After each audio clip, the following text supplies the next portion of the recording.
Hello, and welcome to Today in the World, where I'll be talking about news from around the world today and giving you my thoughts.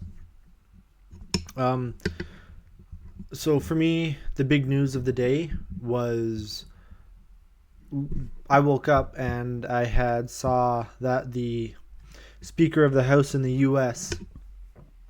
said that if Iran attacked Israel, the United States would declare war on Iran. And I guess they're hoping this might deter Iran from attacking Israel. And I hope it does. But all I think it's going to do is drag the U.S. into a regional war, along with Iran's allies, which include Russia, incidentally. Hopefully that doesn't happen, but I think there's a good chance that is what will happen. I guess we'll see. There's there's a lot going on. I'm going to get into all of it. I just wanted to start off with that because I thought that was a little dangerous, a little scary potentially as well. Anyways, I was also reading another article today, and it was about the Secret Service and I guess supposedly a different assassination attempt that could have happened on Trump. Basically, there was okay, so first of all, there were reports before that the Secret Service and the Trump campaign had heard things that there was someone, I guess, trying to assassinate him. Apparently, they had this news before the rally. Regardless, the U.S. has arrested a Pakistani for allegedly being involved in a plot to kill Trump, which didn't come to fruition because the person he was talking to alerted the authorities. How much stock do I put into this? Not a lot. Just because the way it's being reported right now is that the Pakistani had ties to the Iranian government. So I'm looking at all this stuff happening as I wake up this morning. And just I try to take it all at face value first. And I'm looking at this and I'm thinking to myself, is the U.S. looking to get into a war with Iran? And is this just they're looking for a way to justify it? Like, it looks like, to me anyway, the U.S. was like, all right, so if Iran attacks Israel, we're going to declare war on Iran.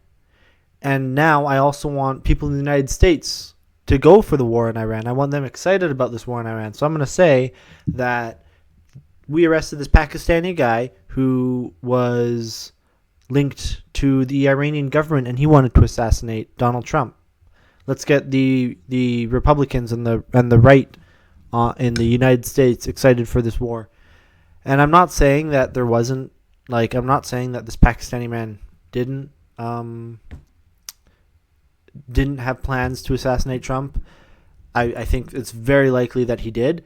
I am more questioning his ties to the Iranian government that's being reported. It's being reported by the FBI, so I find it a little suspect, personally. And I'm kind of hoping that all this reporting that they're doing doesn't get people fired up. I hope that there is I just hope there's enough people who just really do not want another war in the Middle East. And yeah, I guess in 5 months, if we're at war with Iran, then this guy definitely was linked to Iran. This Pakistani was definitely linked to Iran. That's the way I think the news will portray it. Yeah, I guess if the U.S. is at war with Iran in 5 months, this will just be rolled up into the story of how they got there. I thought it was kind of wild because I see one story about how the Speaker of the House is like, we're going to declare war on Iran if they attack Israel. And then I see another story how there's a Pakistani who's linked to the Iranian government who wanted to kill Trump. And I look at these two stories together And I just have to think, boy, I really feel like they're really trying to push people into a war here, and it's so wild. Yeah. And anyway, while I'm on the topic of the whole Middle East thing, just a couple more things I wanted to go over regarding the story. Israel had warplanes that were breaking the sound barrier above Beirut, and it was causing loud booms to echo over the city, obviously creating quite a panic in the city.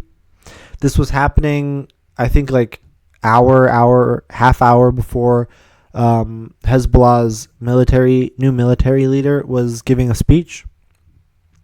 Interestingly, this also coincided with Hamas naming a new leader after their other one was assassinated. And then in the background of all of this happening, you have the Turkish President Erdogan, who is threatening to invade Israel if they attack Lebanon.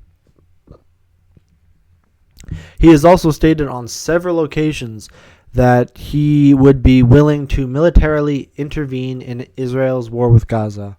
He's been saying this for a while now.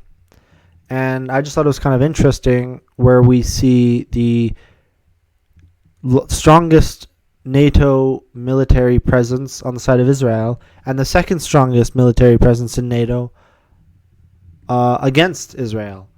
Just the way they're aligning. And how is the NATO alliance going to react to this, Obviously, most of, if not all but Turkey, in terms of NATO, has been on the side of Israel. Will that change? I don't think so. So, there's a lot going on in regards to all of this. And I guess the only conclusion I came to after I read all this was, I am super worried about this. This is not great, especially after it comes on the back of seeing Russian arms sent to Iran. So, I'm going to move on from this story. Freaks me out a little bit, not going to lie. And I'm just going to cover the one other topic I'm going to cover today.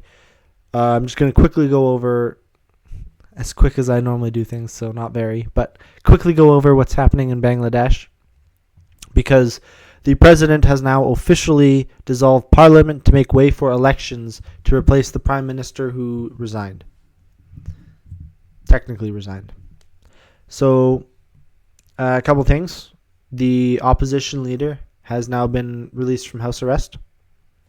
And the military chiefs, the organizers of the protests, prominent business leaders, and civil society leaders have all met together, and they came to a decision that they wanted the Nobel laureate Muhammad Yunus to lead Bangladesh's interim government.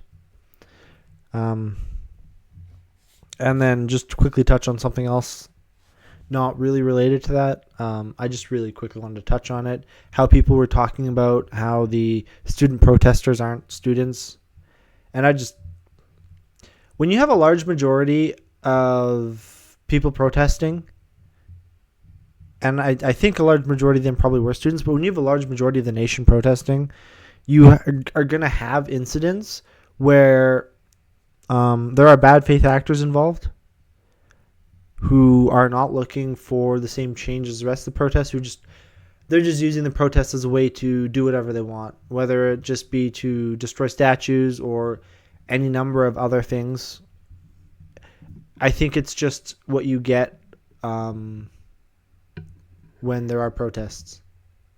You're going to have some good faith people who are there to actually protest, and then you're going to have some bad faith actors who are there to just get away with crime, basically. And then that was just a total aside, way off everything else I want to talk about in Bangladesh. So, you have the opposition leader who's been released from house arrest. You have Muhammad Yunus, who is a Nobel laureate in charge of the interim government for Bangladesh. And these are both people, both of them, who are opponents of Hasina and who both have been faced with corruption charges during her prime ministership. Obviously, both of them have derided the charges as politically motivated, but that's not something we can say for sure. These charges have been linked to what people call Hasina's political crackdown on her opponents. I think you can only really call this a crackdown if crimes weren't committed. And we don't know if crimes were or were not committed, so I'm not really going to comment too much on that. And it looks like after her resignation, so today basically, there was calm in the streets of Dhaka, which is the capital of Bangladesh. That's fantastic to hear. I'm kind of hoping this is the end of it for protests in Bangladesh. But there have been a lot of coup attempts, a lot of unrest in Bangladesh since they got independence from Pakistan. So for now, it's looking likely this will be the end of the protests in Bangladesh, but I will be keeping my eye on this story. Anyway, that's all I have for you today. If I've missed any international news stories, please let me know. I can be reached via my email, todayintheworld2024@gmail.com, or in the comment section of wherever you watch this video. I hope this was informative and you listen to me next time. I will continue to monitor all the stories happening internationally in the world and let you know what's happening today in the world.